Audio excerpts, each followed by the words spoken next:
Ok. Muito bem. Aos meus amigos que foram chegando aí, sejam todos bem-vindos a esse encontro, a esse momento de adoração, de estudo da palavra. Nesse momento, eu quero dar a palavra aqui ao pastor Jair. Foi um convite feito através aí do meu amigo Túlio. Vou pedir para o Túlio que apresente aí o nosso convidado, o Túlio que o conhece. Túlio, obrigado aí pela intermediação aí também, tá bom? Bom dia, pessoal, tudo bem? Atilibre, meus amigos, tudo jóia? Pastor Jair foi um amigo nosso aqui, Taguatinga. Antes disso, eu já era lá em família na igreja, ele já era o meu ministerial da União. E eu apaixonado por ele, pelas palestras, pela esposa também, que fala muito bem, pela família toda. E depois, no finalzinho da vida ministerial, ele falou assim, eu quero terminar numa igreja. E ele veio para a minha igreja, para nossa satisfação e bênção da minha família, da minha igreja.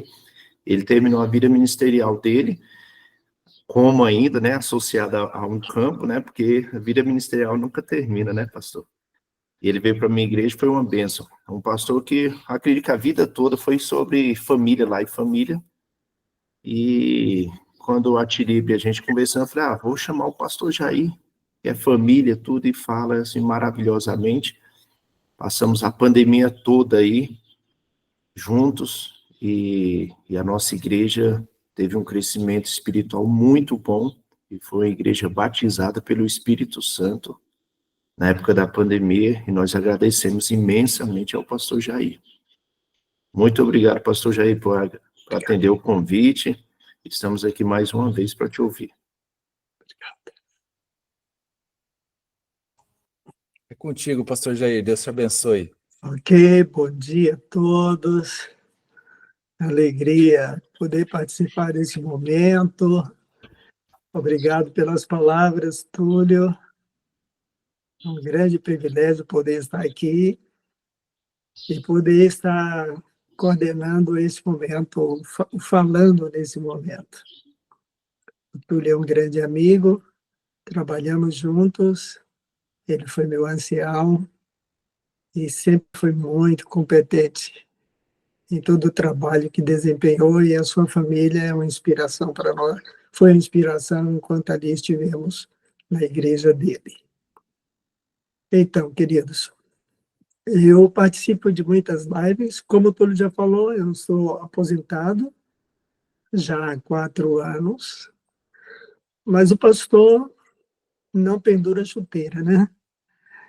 O pastor tem que estar na ativa todo o tempo, há muito trabalho a fazer, então não tem como cruzar os braços. A gente olha de um lado, olha do outro e vê que há muito a fazer. Então, é assim, eu participo de muitas lives e visito muitas igrejas, viajo para muitos lugares, dou muitos seminários, escrevo muito, e aí vamos tornando o nosso ministério efetivo a despeito da idade e a despeito de todas as circunstâncias. Agora, eu quero dizer uma coisa para vocês. É a primeira vez que eu participo de uma live só para homens. Eu já participei de live só para mulheres, mas, assim, uma live só para homens vai entrar no meu currículo. É a primeira vez. E aí eu quero aproveitar e dar os parabéns por se disponibilizarem, por dedicarem esse tempo, uma vez por semana, para ouvir a palavra de Deus, para crescer, para aprender, porque todos nós somos vestibulandos da vida, né? Eternos aprendizes. E algumas vezes temos que admitir que temos que dar a mão à palmatória. E o Espírito Santo fala de muitas maneiras. Eu gosto muito de falar do Espírito Santo. A razão por que gosto muito de falar do Espírito Santo é porque eu reconheço, à luz da Bíblia, o papel e a importância do Espírito Santo para a vida de todos nós. Não preciso dizer para vocês que o Espírito Santo é o gestor de nossa época. O Espírito Santo é o gestor do período pré-advento.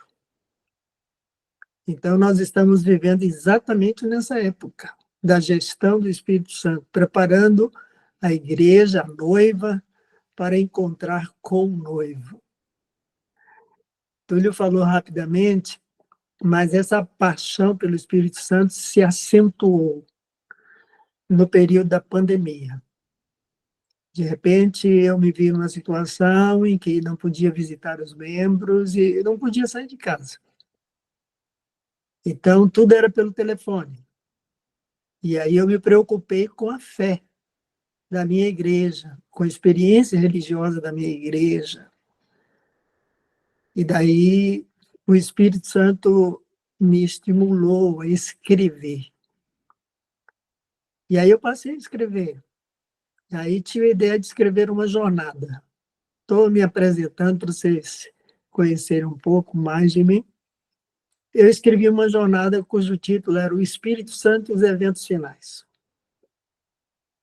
O objetivo dessa jornada era alimentar a minha igreja. Então, todo dia de manhã, eu mandava essas jornadas para os membros da minha igreja. Eu tinha vários grupos, e através desses grupos eu enviava um texto, mais ou menos com uma página, o equivalente a uma página de ofício. E nesses textos eu enviava mensagens de ânimo para a igreja no momento em que a igreja precisava de ânimo, de confiança. E foi assim. E, enquanto isso, eu preparava as mensagens durante o dia, enviava durante a noite ou a madrugada, e orava e intercedia pela igreja, e pedia que uns intercedessem pelos outros, e atravessamos o período mais difícil da pandemia, porque depois de escrever 40 jornadas sobre o Espírito Santo, eu fui bombardeado de todo lado, com perguntas. E daí eu pude observar uma coisa, pelas perguntas que me chegavam, eu observei que muitos membros da nossa igreja não entendiam o papel, o ministério e a importância do Espírito Santo. Assim como Nicodemos, né, naquele encontro com Jesus, na calada da noite, ele demonstrou que não conhecia o Espírito Santo, a ponto de Jesus ter dito para ele, é necessário nascer do Espírito.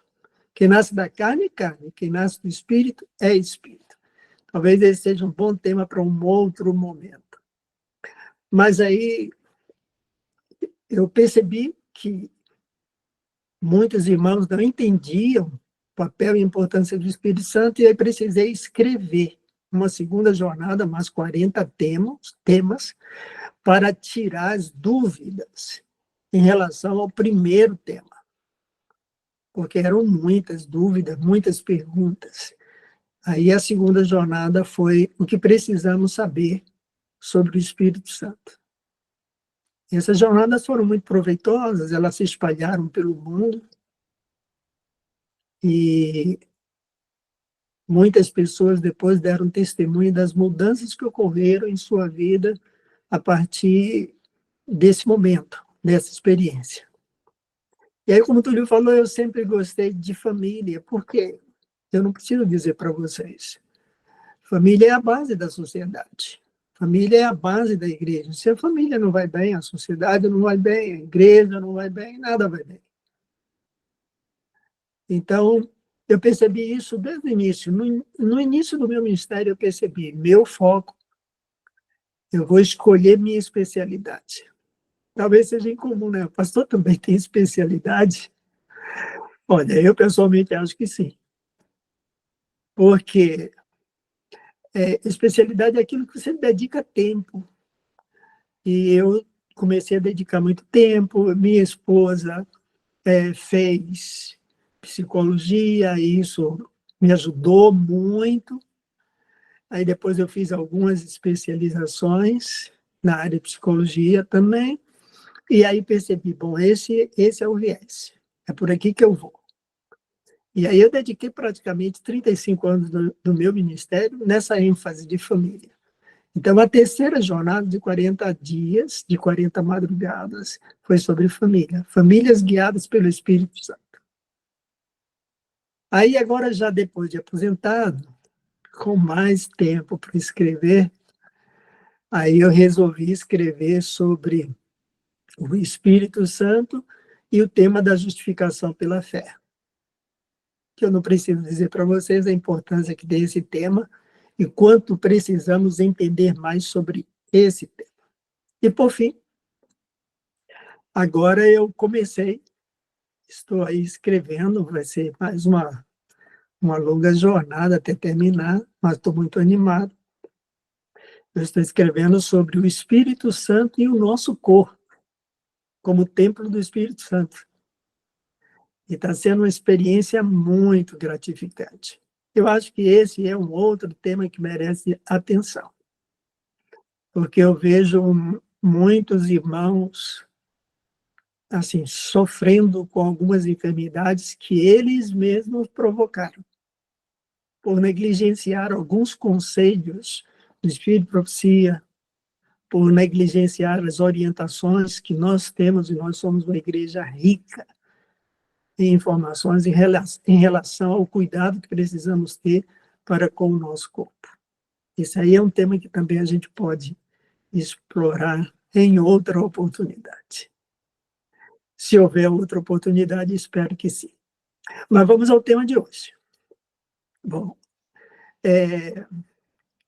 eu falei a Tilibre que eu escolhi um tema, um título, e escolhi o título O Espírito Santo só para homens. O Espírito Santo é para todo mundo. Ele foi dado por Jesus, está à disposição de todos que o buscam, que pedem. Mas esse título foi mais um chamativo, assim, o Espírito Santo só para homens, vocês vão poder observar mais à frente, porque esse tema. Eu quero começar com um texto bíblico, que vocês podem acompanhar a leitura. Está em 2 Samuel, capítulo 11, e verso 2. 2 Samuel, capítulo 11, verso 2. O texto é emblemático. Fala da experiência de Davi. Aliás, de um momento muito crítico. Eu vou ler o texto, vocês podem acompanhar, na minha tradução, na minha versão, diz assim: uma tarde, levantou-se Davi do seu leito e andava pelo terraço da casa real. Daí viu uma mulher que estava tomando banho, e ela era muito bonita. Alguma vez vocês já se perguntaram por que nós, os homens, especialmente, somos tão visuais? E nós somos, realmente. As mulheres, assim, já está provado, elas são mais sinestésicas. Os homens são mais visuais. É uma possível explicação é que no cérebro se encontram receptores de vários hormônios, mas também receptores de um hormônio masculino chamado testosterona.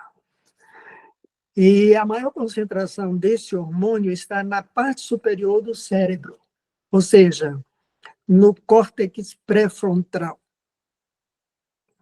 que é a principal zona de estímulo visual. Então, dá para vocês fazerem uma ligação. Por que os homens são, costumeiramente, mais visuais?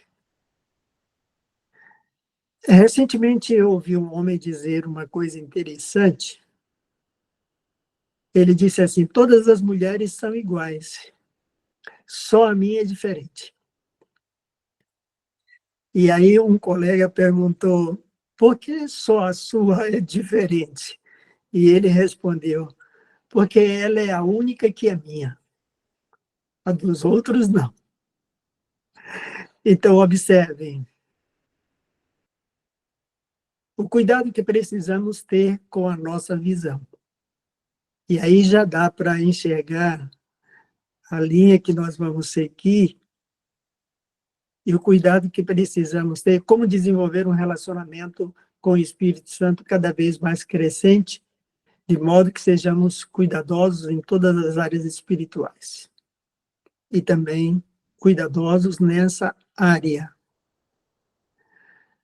Jó, no capítulo 31, verso 1, vocês podem acompanhar também a leitura do texto, Jó faz um comentário muito curioso, que é conhecido. Ele diz assim: fiz uma aliança com meus olhos para não olhar com cobiça para nenhuma mulher. Interessante. A preocupação de Jó. E olha, se Jó tinha preocupação naquela época, que diremos nós? O inimigo das almas tem trabalhado forte nessa área. Mas deixe-me primeiro continuar avaliando o contexto de Davi. Todos nós admiramos Davi. Eu sempre fui um franco admirador de Davi. Por N razões. Primeiro, por sua veia poética, sua fidelidade, sua honestidade para com Deus. E a lista é muito grande. Uma vez eu fui convidado para dirigir uma semana de oração num grande colégio e eu resolvi falar sobre Davi durante toda a semana. E como era uma semana de oração em um colégio, eu pregava de manhã para uma turma, de tarde para outra turma, de noite para a igreja toda e para a comunidade. Então eu tinha que ter, basicamente, quase 18 sermões. E eu escolhi pregar sobre Davi. Foram 18 sermões sobre Davi. Então eu fiquei escolado nesse tema. Conhecer Davi, a importância, o papel de Davi, as vitórias de Davi, as fraquezas de Davi, mas, sobremodo, o relacionamento de Davi com o Senhor. Mas esse episódio da vida de Davi seja assim, um episódio que mais gera comentários. Deixe-me contar-lhes uma experiência que veio à minha mente agora. Eu tenho sei que nome que dá, ele é o pai do meu concunhado. E ele é cético, ele é agnóstico. E ele sabe que eu sou pastor, e ele tem certa ojeriza de pastores, no geral, de crente, como ele diz. E um dia eu estava na casa do meu concunhado e ele chegou. E ele sempre que chega, ele sempre tem uma piadinha para mim. E aí ele chegou, e principalmente quando tem muita gente por perto, aí ele tem a piadinha na ponta da língua, como se quisesse realmente me colocar à prova ou fazer onda com a minha cara. E daí ele chegou e disse assim: pastor, me responde uma coisa. Lá em Atos dos Apóstolos, escritor do livro de Atos, e ele conhece muito a Bíblia, só que assim, conhece para criticar. Ele, lá no livro de Atos dos Apóstolos, tem um texto que diz que, onde o autor diz: encontrei a Davi, um homem segundo o meu coração. Deus dizendo isso: encontrei a Davi, um homem segundo o meu coração. Aí a minha pergunta para o senhor é a seguinte: que Davi é esse? É o Davi que adulterou com Batseba ou o Davi que matou Urias? Mas daí já dá para vocês perceberem que ele é maquiavélico, né? Aí eu disse, naquela hora, o Espírito Santo nos dá a palavra certa, no momento certo, quando nós investimos na companhia dele. Aí eu disse, nenhum dos dois. E isso tomou de surpresa. E assim, com certo ar de vitória, ele disse assim, a Bíblia fala em outro Davi? Onde que está esse outro personagem chamado Davi? Eu disse, não, a Bíblia só fala de um Davi. Mas então, que Davi é esse citado lá no livro de Atos? Eu disse, é o Davi do Salmo 51. Ele disse, Davi do Salmo 51? Eu disse, sim, aquele que fez a oração. Dá-me, Senhor, um novo coração, não retire de mim o teu Santo Espírito. Como Deus lhe deu um novo coração, obviamente, Deus podia dizer, encontrei a Davi um homem segundo o meu coração. Segundo o coração que Deus lhe deu. Aí ele, como diz na minha terra, ficou caladinho, botou a viola no saco e foi embora. Sabe? Mas esse momento de Davi é um momento tenso, a gente sabe. E aí, quando eu leio esse momento da vida de Davi, me surge à minha mente algumas perguntas que eu vou mencionar rapidamente. Essas perguntas são provocadas por esse texto que nós acabamos de ler. A primeira, o que Davi estava fazendo em casa quando o seu exército estava no campo de batalha? Está no capítulo 11, verso 1. Segunda pergunta, o que ele queria observar no terraço da casa real? Terceira pergunta, por que ele andava de um lado para outro do terraço, como se estivesse passeando ou procurando ver alguma coisa? Quarta pergunta, por que o terraço do palácio representava um risco à privacidade dos vizinhos?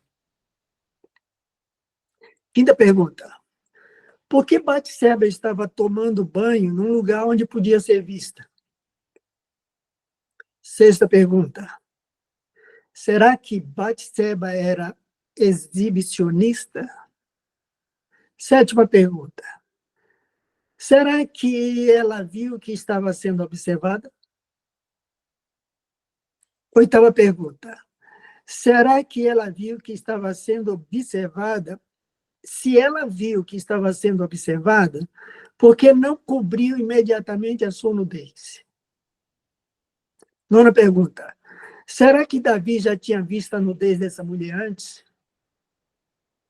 Décima pergunta, será que ele subiu para o terraço com a intenção de ver de novo? Décima primeira pergunta, será que essa mulher tinha a intenção de seduzir o rei? Décima segunda pergunta, será que o rei era um voyeurista, como dizem os franceses? Nome que se dá para pessoas que gostam de observar a nudez feminina, escondido. Gente, só são perguntas. As perguntas nos ajudam a crescer, as perguntas nos ajudam a dimensionar as circunstâncias, então, são perguntas. Não que eu me disponha a responder essas perguntas, até porque elas são mais de retórica, elas são mais, assim, mais especulativas. Todavia, são perguntas.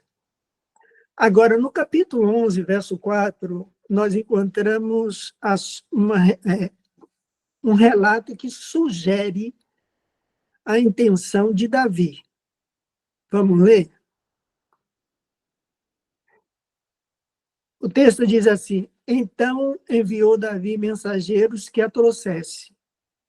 Ela veio e ele se deitou com ela. Uau! Essa declaração aqui abre portas para muitas considerações e talvez até para algumas possíveis deduções em relação às 12 perguntas anteriores. Por que que Davi, tão de pronto, mandou buscá-la? Que intenção ele tinha? Ou que intenções ele tinha? Fica para pensar. Mas agora, deixa eu contar uma experiência para vocês. Não faz muito tempo que um senhor casado me fez a seguinte pergunta: pastor, o que faço para não olhar para o corpo de outra mulher? E aí eu respondi com o texto bíblico que vocês conhecem, Mateus 18, 9. Vocês podem acompanhar. A versão que eu usei é a linguagem de hoje. Diz assim: se um dos seus olhos faz com que você peque, arranque-o e jogue fora. Pois é melhor você entrar na vida eterna com um olho só do que ter os dois e ser jogado no fogo do inferno. Eu expliquei para ele: o problema não é olhar.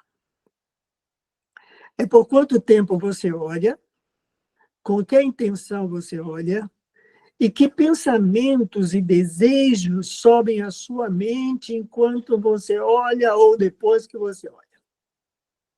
Consegue entender o que eu estou dizendo? Na sequência, eu citei um pensamento de Martim Lutero, também muito conhecido. Lutero, as pessoas ficam confusas, já vi gente atribuindo essa citação, esse texto, a Ellen White. Mas esse texto foi dito por Martim Lutero. Ele diz assim: não podemos impedir que os pássaros voem sobre a nossa cabeça, mas podemos impedir que eles pousem e façam ninhos. Em suma, não podemos impedir as tentações, mas podemos decidir não pecar.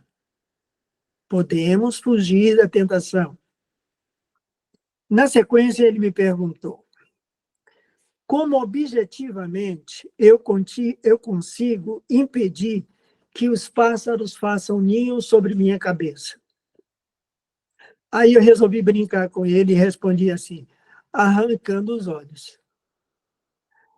Ele me olhou assustada, mas depois entrou na brincadeira, sorriu e perguntou: não existe uma sugestão menos drástica do que essa?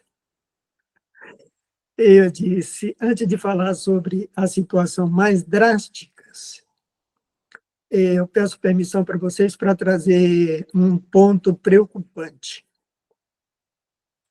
E assim, contextualizando, em nossos dias, nós temos, todos nós homens, principalmente, por conta de sermos visuais, nós temos um terraço à nossa disposição, que o diabo providenciou.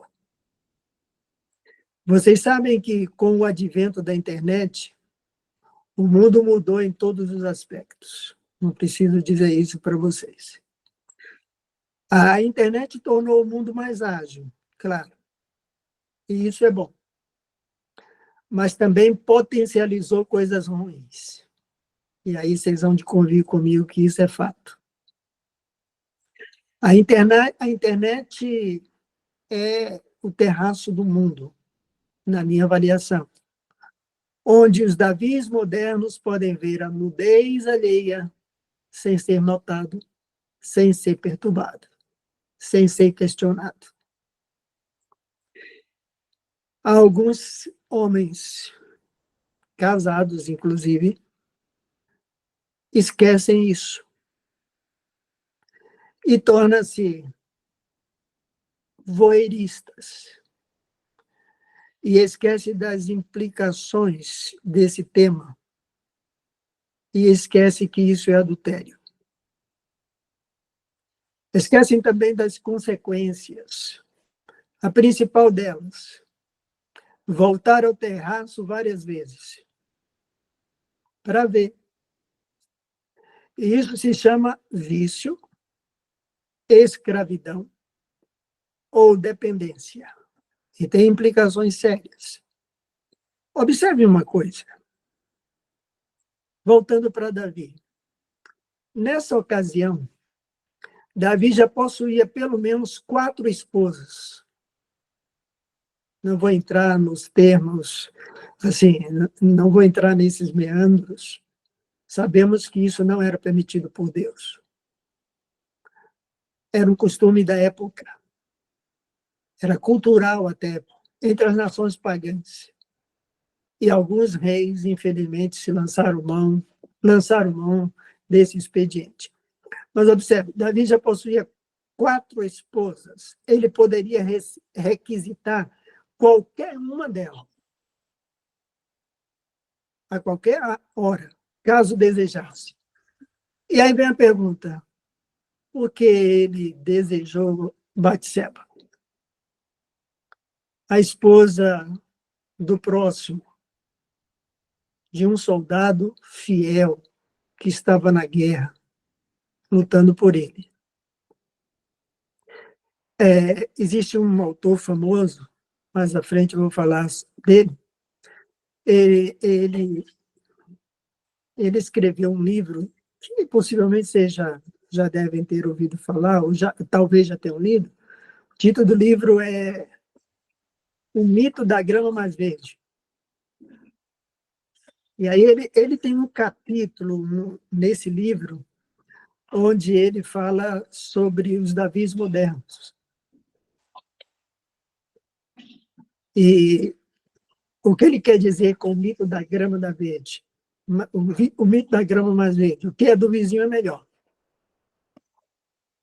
Uma coisa interessante, os Davis modernos não percebem que a pornografia é um vício tão perigoso como qualquer outro. É uma tentativa de olhar para a grama do vizinho. Para vocês terem uma ideia, recentemente eu fiz um estudo nessa área, em relação a esse tema. A pornografia pode acarretar problemas físicos, psicológicos, sociais e espirituais. É sério? Às vezes eu fico me perguntando assim, como vai ser o mundo daqui a 30 anos? Eu não vou estar mais aqui. Se Jesus não voltar, como vai estar o mundo? E aí eu não preciso dizer para vocês que o mundo caminha para a bancarrota. Se o Senhor não colocasse a mão, se o Senhor não colocar a mão, esse mundo, o homem iria se autodestruir. Mas aí avançando. As pesquisas revelam que os jovens estão iniciando no mundo da pornografia cada vez mais cedo. Como o acesso é fácil e sigiloso, eles se sentem seguros. Mas os danos causados por essa prática são tão intensos que, na maioria das vezes, exige o uso de medicação, internamento e terapia. Para vocês terem uma ideia, hoje existe na psicologia um ramo para trabalhar só com isso, porque isso se tornou uma epidemia. Então, psicólogos e psiquiatras estão se especializando para trabalhar com esse tema. Veja a seriedade disso aí. Estudos realizados por pesquisas norte-americanas concluíram que a dependência da pornografia pode causar lesões no cérebro, como as provocadas por substâncias químicas. Olhe a equiparação. O viciado em pornografia tem sua autoestima afetada, seu domínio próprio reduzido, sua capacidade mental diminuída, seu sistema imunológico prejudicado e sua vida espiritual enfraquecida. Ainda fruto dessas pesquisas, os viciados em pornografia possuem certo padrão de comportamento. Amam o isolamento, apresentam certa dificuldade de se relacionar, dormem tarde da noite, e manifestam certa agressividade. Há casos extremos, segundo esses profissionais, há casos extremos em que as pessoas trocam a realidade pela ficção, preferindo ter vínculos afetivos, não ter vínculos afetivos com o cônjuge. Ou seja, prefere um mundo virtual, chamado mundo paralelo, e ficam felizes aí, buscando gratificação sexual. Se o viciado em pornografia for casado, sua vida conjugal corre um sério risco. Só para vocês terem uma ideia, conforme o pesquisador canadense, de quem eu tirei muitas dessas declarações, ele diz o seguinte, o nome dele é Simon Lagenense. Ele diz, a maioria dos garotos nos Estados Unidos estão começando a acessar a pornografia com 10 anos de idade. Veja que situação. Recentemente eu li um livro, não vou comentar agora, mas o título do livro é Geração Dopamina. Muito interessante. Se vocês tiverem interesse, eu tenho esse livro em PDF. Eu posso mandar no Túlio ou para o Atlibre, e aí ele pode divulgar com os que tiverem interesse. Segundo esse mesmo pesquisador, a prática da pornografia pode alterar a opção sexual, estimulando novas predileções. Olha aqui, vocês ouviram bem isso aqui? Também pode provocar problemas de concentração, perda de memória, déficit de atenção, depressão, fobias, ansiedade, temor do desempenho, insegurança, ansiedade, compulsão, e aí diz o Simon, diz até esquizofrenia. É sério. É sério. Homens ou mulheres que tenham desenvolvido o vício da pornografia devem procurar ajuda profissional com urgência.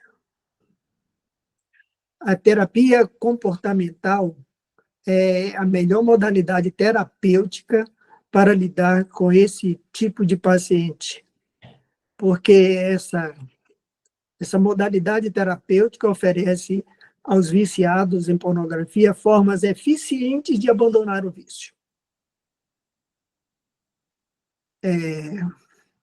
Essa modalidade terapêutica ela oferece recursos importantes para quem está lidando com esse tipo de problema. É uma ferramenta que eu recomendo.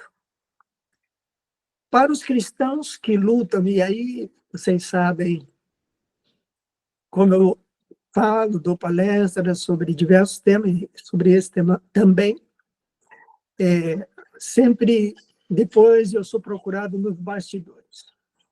Recentemente alguém me procurou nos bastidores e me disse assim, como é que eu faço para sair dessa? E na tentativa, como eu tinha pouco tempo com ele, eu disse, olha, existem 3 opções que eu vou passar rapidamente para você aqui. Eu chamo essas 3 opções, criei um acróstico, né? Eu chamo essas 3 opções de Eva, pegando as letras iniciais do nome. Eva, primeiro, escolha ficar longe do terraço. Escolha ficar longe do terraço. Vocês entendem o que eu falo. Segundo, vigie seus pensamentos, desejos e interesses, pois tudo começa na mente. E terceiro, o A, aproxime-se do Espírito Santo. Como? Clamando, pedindo o batismo do Espírito Santo, se deixando guiar pelo Espírito Santo. Como é que Davi se recuperou do problema dele? Quando você lê o Salmo 51, você vê a cura de Davi. Teve vários passos. Esse é um outro tema interessante também, na cura de Davi. Mas o ponto-chave do Salmo 51, para mim, está no verso 10, quando Davi diz assim: não retires de mim o teu Santo Espírito. Olha a compreensão que Davi tinha sobre a importância do Espírito Santo no processo de cura. Não retires de mim o teu Santo Espírito. Davi clama. Eu não vejo isso aqui como simplesmente uma oração, eu vejo como um clamor desesperado.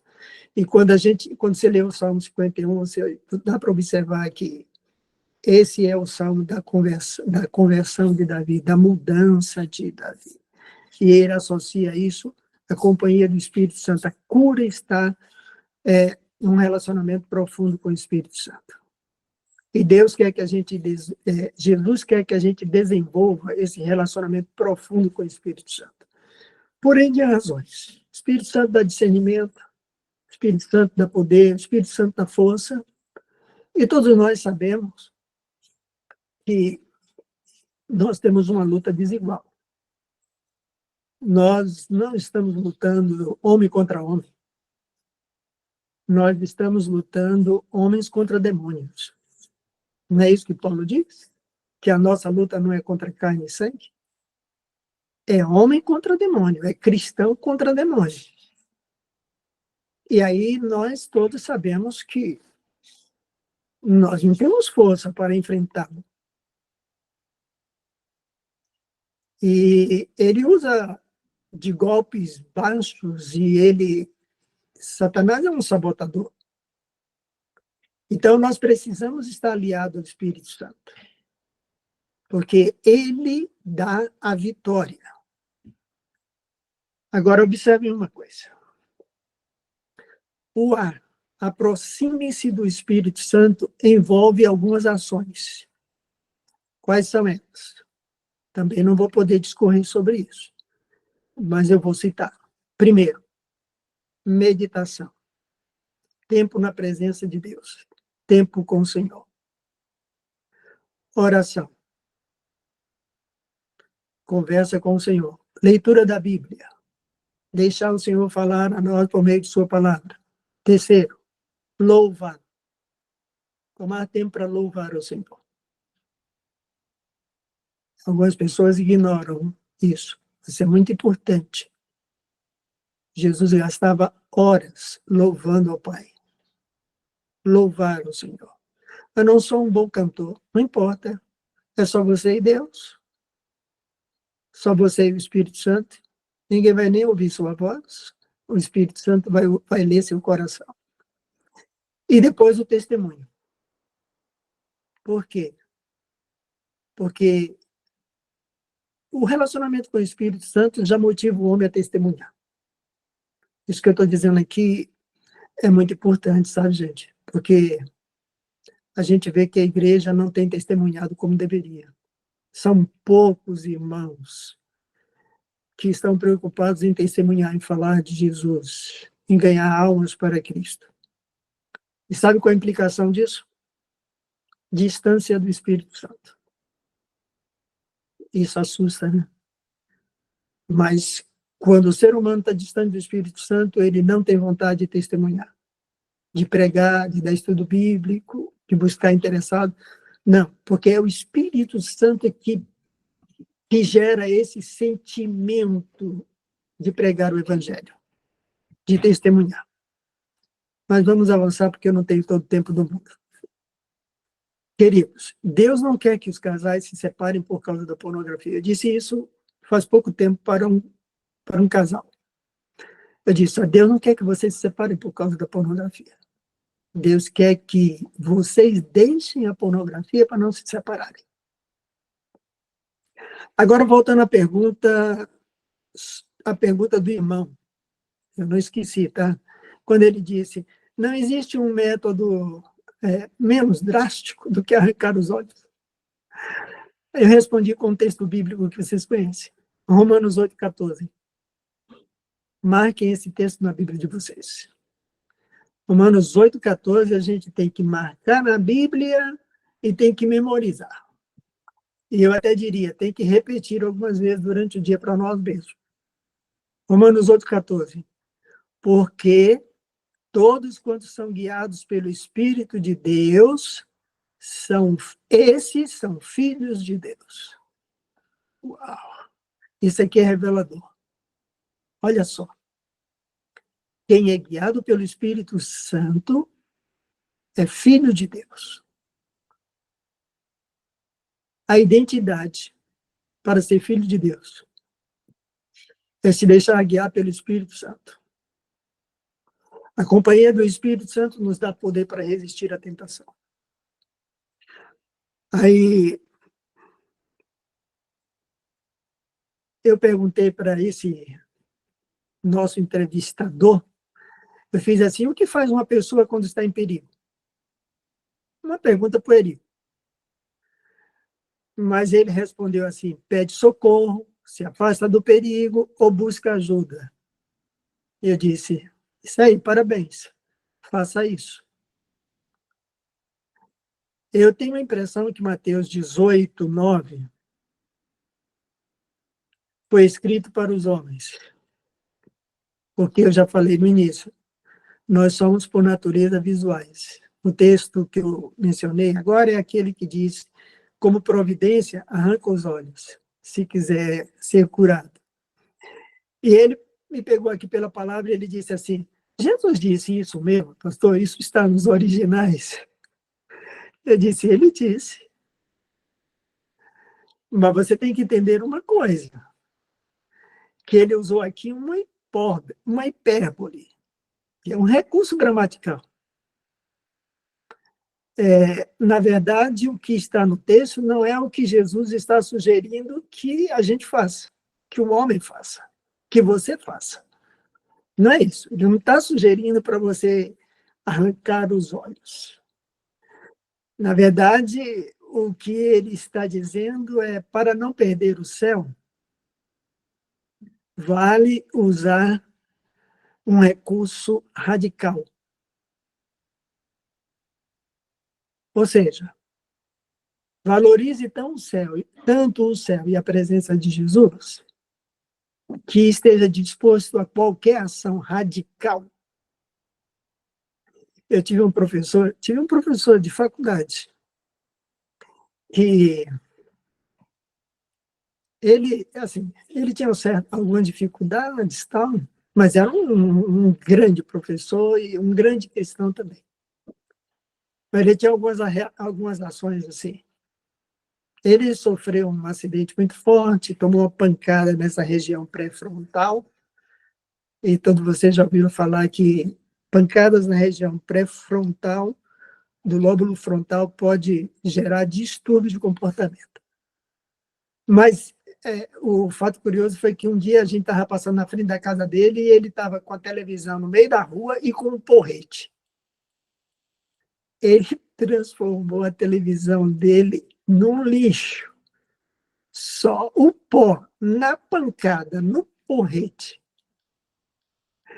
E a gente passou assustado, né? Ninguém quis se arriscar, porque ele estava com porrete na mão. A gente passou de largo. Aí, eu não, mas um colega mais, assim, que gosta mais de arriscar, perguntou assim, pastor, eu passei naquele dia na frente da sua casa, o senhor estava com um porrete, quebrando a televisão, o que foi aquilo?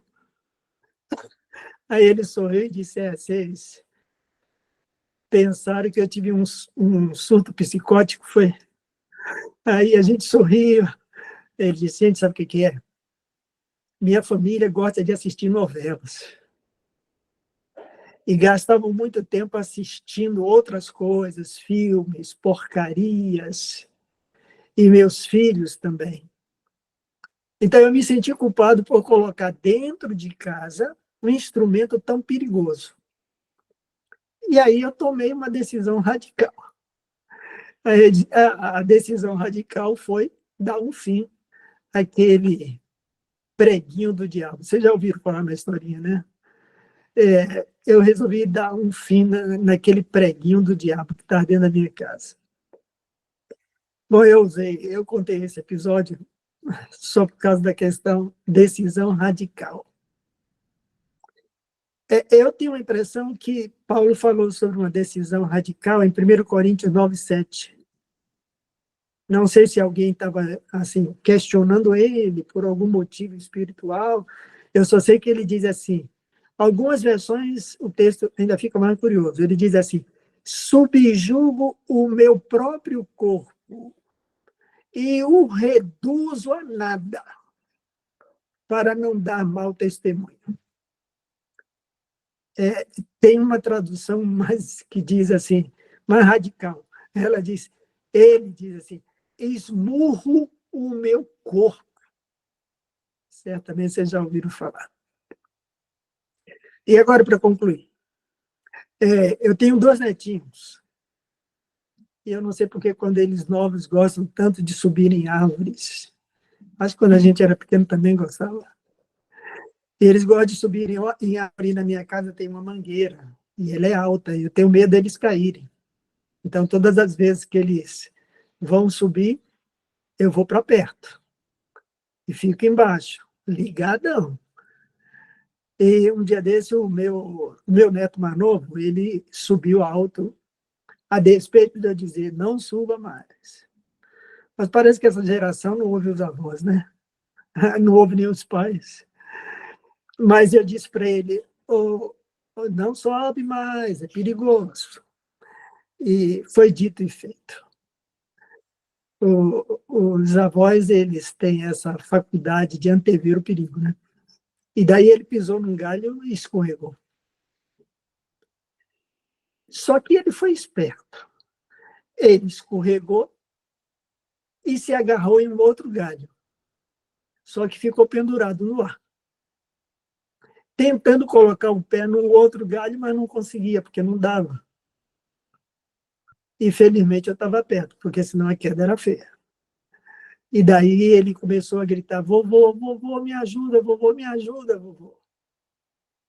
E aí o vovô estava perto, né? E o vovô foi lá e, claro, ajudou com todo carinho.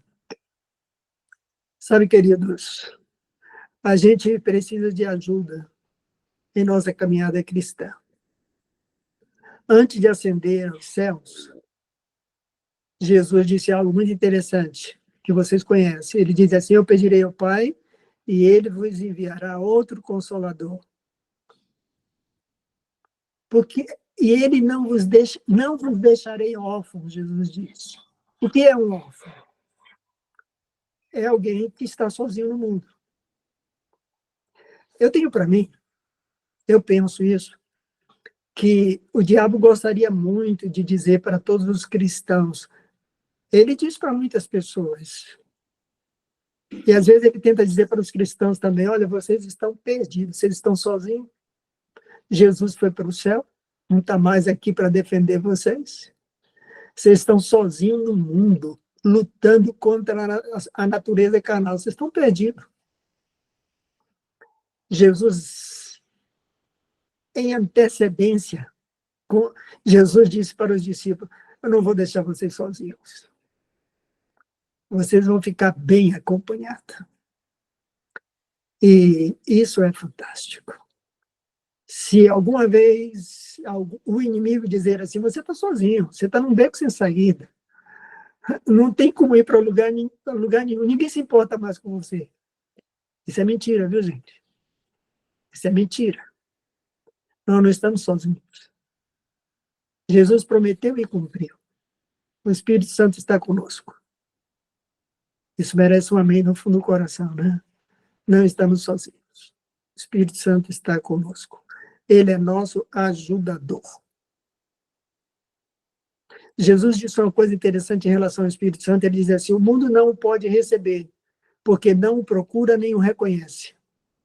Mas vocês sim, porque ele vive convosco e estará mesmo no vosso íntimo. Olha que experiência fantástica.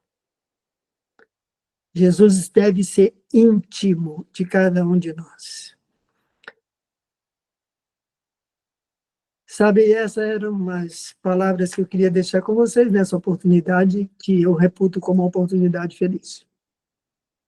Quero concluir dizendo que o Espírito Santo está disponível para todos nós. Por isso eu usei o título provocativo lá no início, né? Falando do Espírito Santo com os homens. Mas o Espírito Santo está com todos aqueles que o buscam. Ele está sempre disponível em qualquer situação. Eu tenho um apelo, né, mania de pastor? A gente tem que concluir com um apelo. Meu apelo é: faça o que Jesus manda. Jesus disse: pedi, buscai, batei. Jesus disse assim: ora, se os pais que são maus sabem dar boas dádivas aos filhos, quanto mais o Pai Celestial dará o Espírito Santo àqueles que lhe o pedirem. Vamos seguir essa sugestão de Jesus? Pedir diariamente o Espírito Santo para que ele nos dirija. Que Deus abençoe esse grupo. Obrigado, Túlio, pelo convite, a Tilibre pelo convite. Que Deus abençoe, que esse seja um grupo realmente muito poderoso. Fiquem com a bênção do Senhor. Querido pastor Jair, eu queria agradecer de coração pela mensagem tão poderosa que nós ouvimos nessa manhã. Eu creio que essa talvez, pastor, seja realmente a nossa maior necessidade, a necessidade do Espírito Santo. Porque sem o Espírito, nós não temos condições nenhuma de reconhecer que estamos pobres, miseráveis, cegos e nus. Na semana passada, o pastor Fernando falou para nós aqui sobre a igreja de Laodiceia e o perigo da mornidão, né? E eu creio que essa é o maior de todos os perigos, porque, diferentemente de Davi, que caiu e logo recebeu ali a visita do profeta, né? E foi confrontado com o seu pecado e imediatamente reconheceu que havia pecado, né? Pequei contra o Senhor. E aí, né, ele decide imediatamente se voltar para Deus, escreve o Salmo 51, que é um dos salmos mais lindos da Bíblia, né? É uma oração, é um pedido de perdão, de restauração. Não retires de mim o teu espírito, né? Então, essa é a maior necessidade que nós temos do Espírito Santo para nos fazer reconhecer que somos falhos e que nós podemos cair a qualquer momento. A qualquer momento. Eu vejo Davi como esse homem de muitas vitórias, um guerreiro vitorioso em muitas batalhas. Esses dias eu estava lendo aqui com os meus filhos no culto familiar, aquele momento em que Davi, Saul pede para que ele buscasse 100 prepúcios de filisteus, né? E aí Davi foi lá e buscou, e ele falou, não, eu trouxe 200, porque Saul pensou, né, ele vai trazer, obviamente, ele vai morrer, né? Não vai conseguir, né? Pois ele foi lá e trouxe 200, né?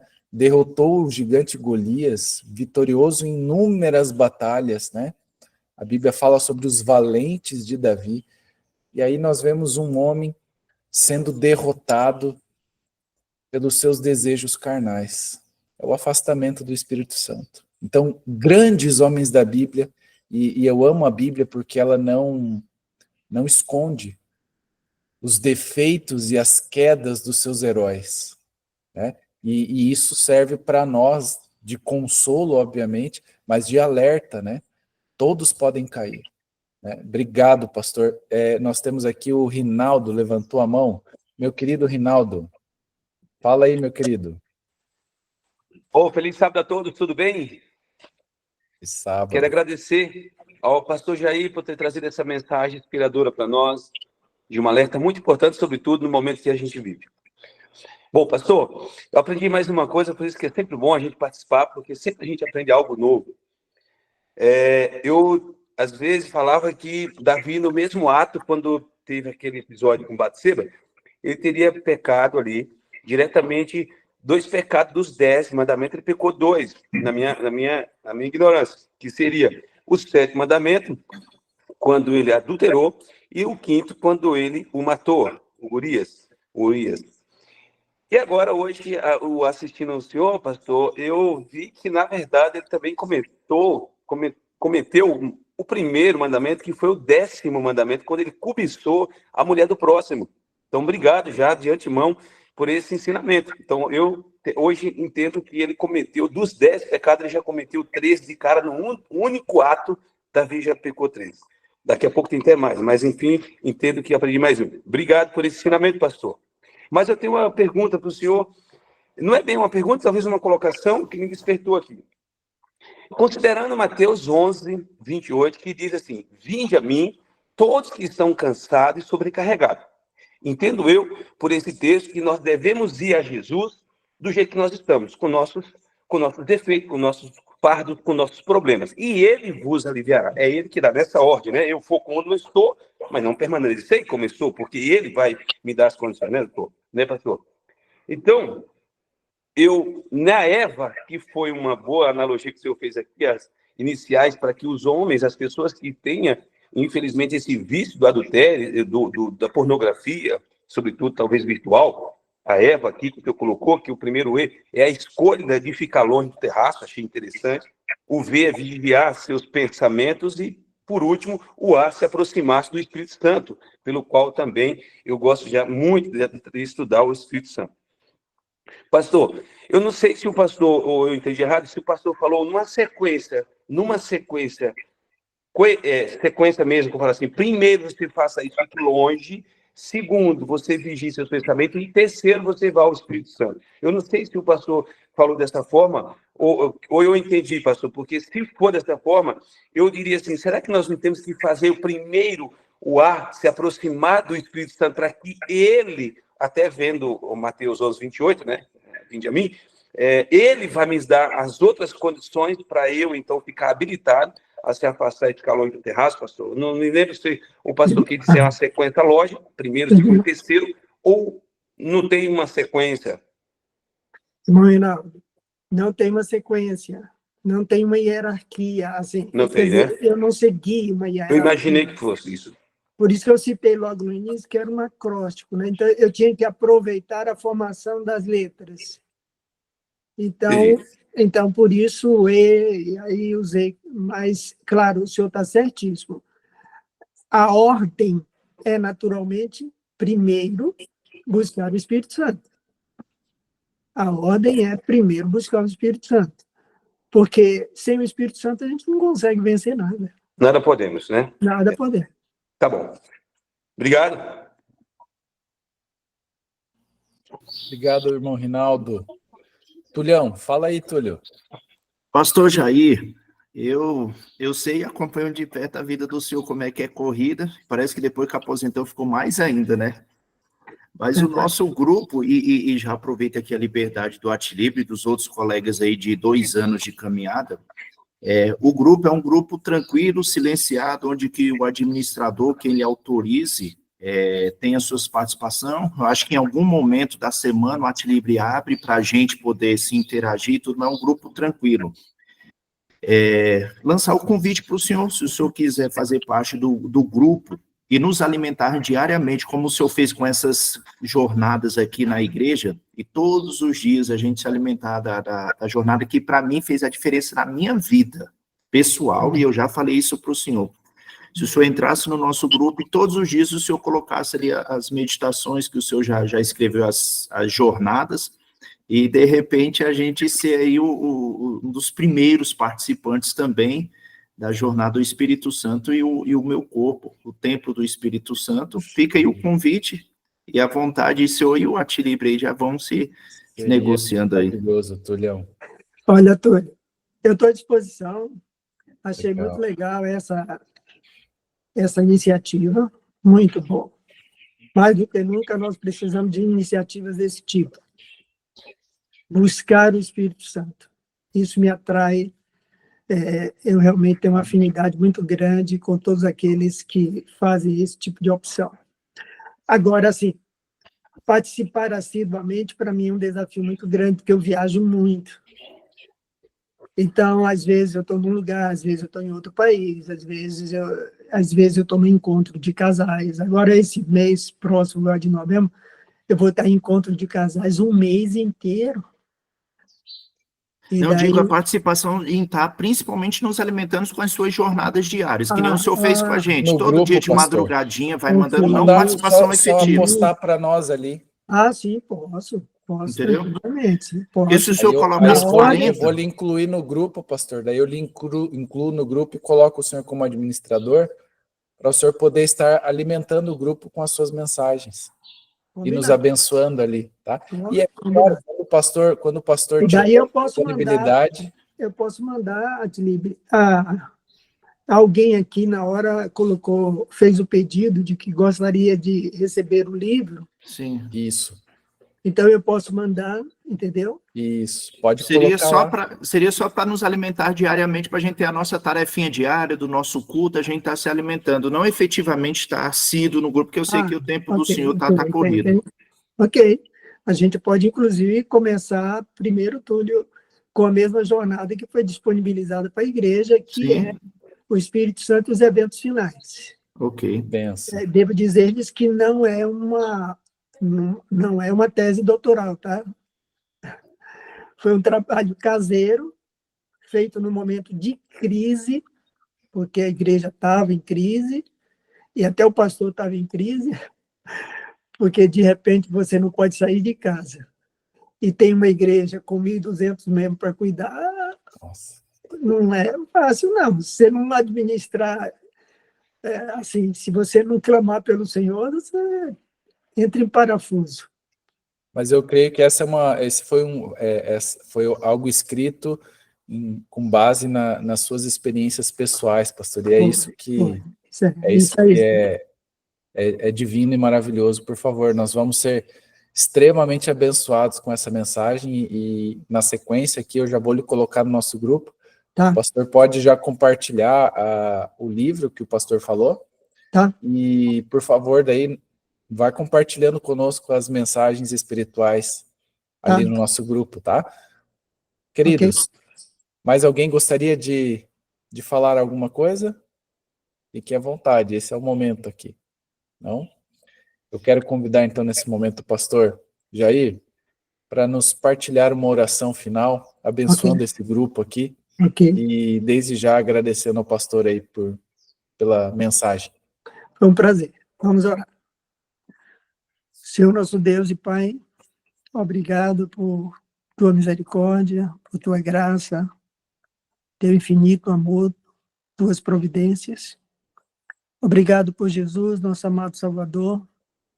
Nos ajude diariamente a amá-lo com todo o nosso coração, com toda a nossa alma, com toda a nossa força, com todo o nosso entendimento. E, Pai, segundo a tua palavra, derrama sobre nós o teu Santo Espírito, para que ele nos guie. E guiados pelo Espírito Santo, temos certeza de que fazemos parte de tua família e somos teus filhos. Pai, de modo especial, quero pedir uma bênção para esse grupo de homens, por essa iniciativa, por esse desejo de crescer na fé, por esse desejo de aprender. Que o teu Santo Espírito possa estar com todos e que todos nós possamos diariamente crescer em graça. Suplicamos que nos dê um bom dia durante este sábado, nos dê as bênçãos sabáticas. Nós te pedimos e agradecemos no nome de Jesus. Amém.